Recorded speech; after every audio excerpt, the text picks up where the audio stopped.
Sa isang maliit na baryo, na halos hindi na binibisita ng mga tao, may isang lalaking nakapulot ng ilang butil ng beans sa gilid ng daan. Hindi niya alam na ang mumunting butil na iyon ang magiging dahilan ng pinakamahalagang aral sa kanyang buhay. Ang pangalan ng lalaki ay Mang Lando.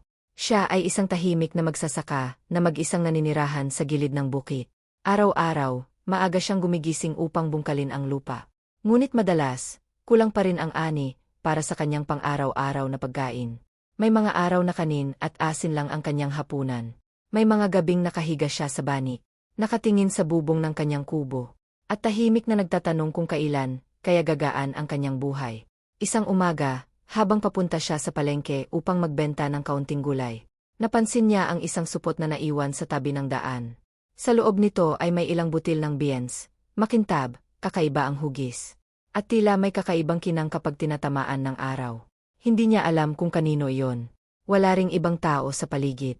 Sa halip na iwan, dinala niya ito pauwi.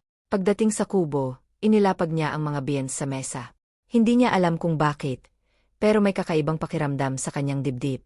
Parang may pag-asa, kahit hindi niya maipaliwanag. Kinabukasan, itinanim niya ang mga beans sa isang sulok ng kanyang bukid. Araw-araw niya itong dinidiligan. Araw-araw din siyang umaasang tutubo ito. Dahil para kay Mang Lando, bawat tanim ay pag-asa. Lumipas ang mga araw. Mabilis tumubo ang mga beans, mas mabilis kaysa sa ibang halaman. Makapal ang mga dahon, luntian, at tila laging sariwa. Ngunit kakaiba, kahit anong pitas niya ng bunga, palaging may bago kinabukasan. Dahil dito, nagsimulang gumaan ang kanyang buhay. May naibebenta na siya sa palengke. Nakakabili na siya ng bigas at kaunting isda.